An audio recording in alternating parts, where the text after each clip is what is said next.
Savez-vous que 90% des erreurs d'analyse viennent d'une mauvaise classification des données?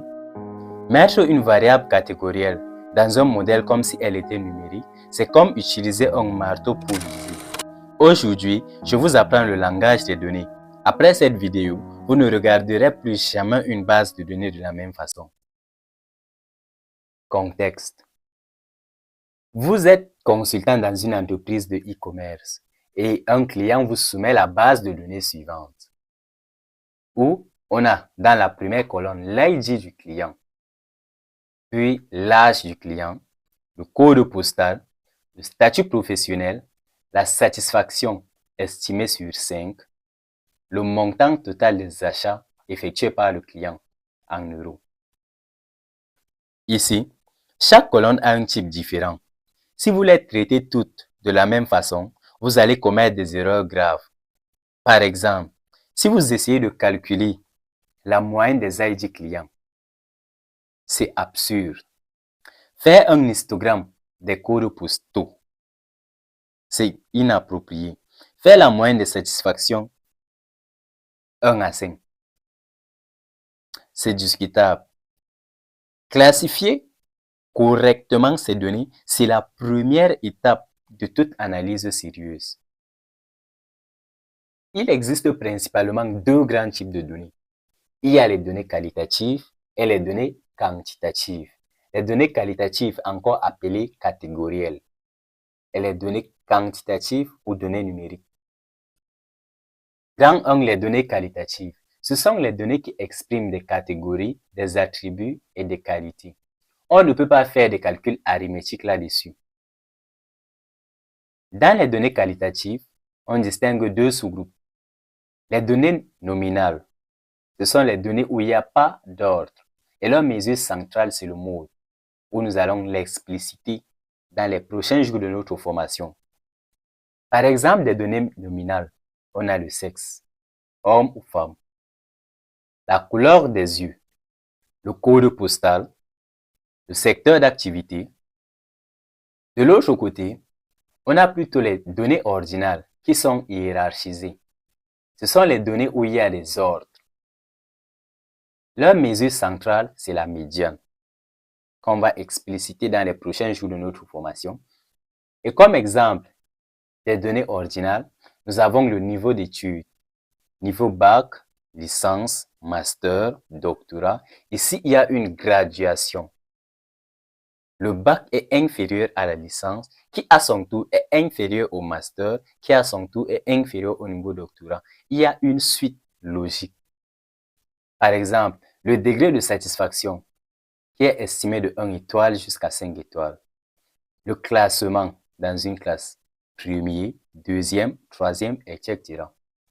Ce qu'on retient des données qualitatives, ce qu'on a d'une part les données nominales et de l'autre part les données ordinales. Passons à présent aux données quantitatives ou numériques. Ce sont les données qui expriment des quantités mesurables ou comptables. On peut faire des calculs arithmétiques avec ces données. Et parmi les données quantitatives, on a d'une part les données quantitatives discrètes. Ce sont les données finies qui sont plutôt des nombres exacts. Par exemple, on a le nombre d'enfants, le nombre de visiteurs, le nombre de défauts sur une pièce. Et leur mesure centrale, c'est la moyenne. De l'autre côté, nous avons les données continues qui sont une infinité de valeurs. La mesure centrale utilisée ici, c'est la moyenne. Par exemple, on a la taille des individus. En fait, entre une personne de 1,2 mètres et une personne de 1,3 mètres, il y a une infinité de valeurs entre ces deux nombres. Puisqu'on peut avoir 1,21 mètres, 1,22 mètres, 1,23 mètres, ainsi de suite.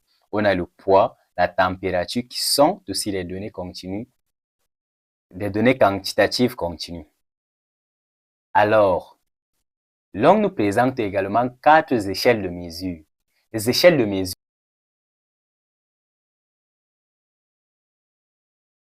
ayant été inventées par Stevens vers les années 1946, formalise ce qu'on peut faire ou ne pas faire avec chaque type de données.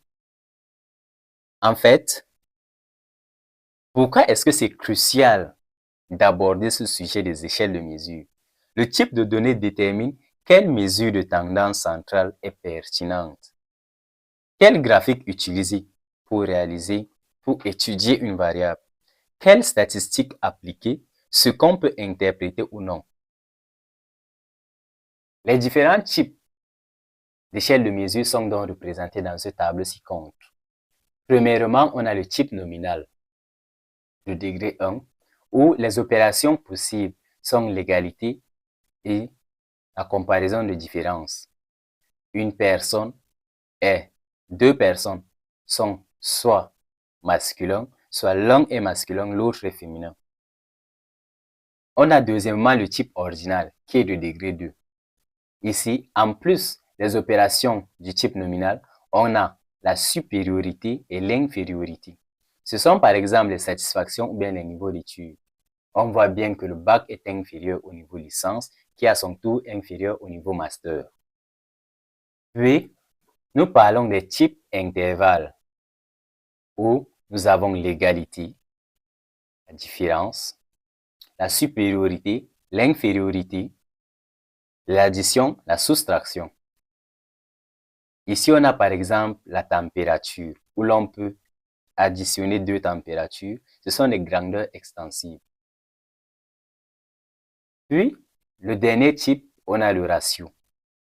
Ici, en plus de toutes ces opérations, l'on a aussi la capacité d'effectuer la multiplication et la division. Par exemple, l'âge.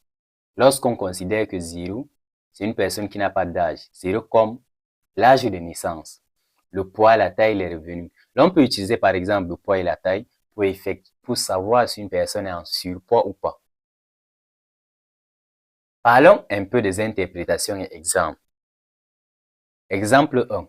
L'erreur classique du code postal. Un analyste débutant calcule la moyenne des codes postaux. Résultat 42 000.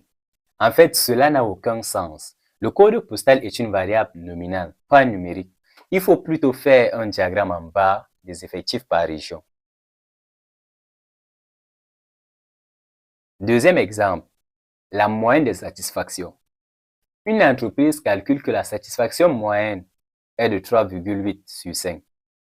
En fait, c'est acceptable si on considère l'échelle de mesure comme continue et pas discrète. Mais attention avec ce type, parce que la différence entre 1 et 2 n'est pas forcément la même entre 4 et 5. La médiane 4 est souvent plus robuste. Parce que si on considère deux catégories par exemple, donc dans l'une des catégories, on avait deux votes 1 et 2, et dans l'autre catégorie, on avait aussi deux votes 4 et 5. Faire la différence entre 2 et 1 qui va donner 1 et 4 et 5 qui va donner 1 ne signifie pas que les deux catégories ont la même satisfaction. Donc, il faut faire très attention avec ce type d'opération. Troisième exemple, nous avons l'âge qui est une variable de ratio.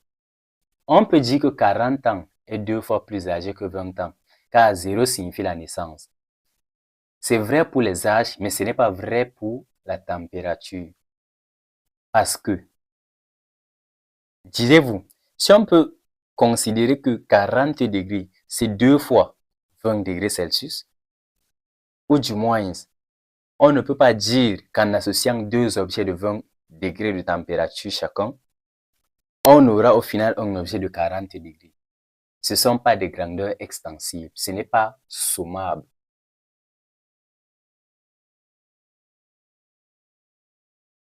Alors, qu'est-ce qu'il faut retenir?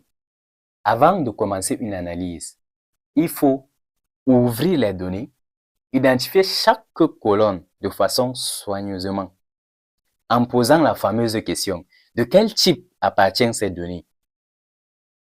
Troisième point, il faut vérifier que le type interprété correspond à la valeur, à la réalité métier. Car les données issues des transactions bancaires, par exemple, ne sont pas interprétées comme les données provenant des patients qui font plutôt partie du secteur médical. Et en cas, il faut adapter les analyses en conséquence. Aujourd'hui, nous avons pu clarifier les données. C'est la base de toute analyse. Savoir ce qu'on manipule et ce qu'on peut faire avec ces données. Qu'est-ce qu'on doit donc retenir? On a deux grands types de données, qualitatif et quantitatif. Dans qualitatif, on a nominal et ordinal. Dans quantitatif, on a discret et continu. L'échelle de mesure détermine ce qu'on a le droit de faire. Et avant toute analyse, il faut vérifier le type de chaque variable. Demain, nous verrons comment choisir les données elles-mêmes. On parlera de la population, d'échantillonnage, des différentes techniques d'échantillonnage pour construire un échantillon représentatif. À demain pour la nouvelle vidéo.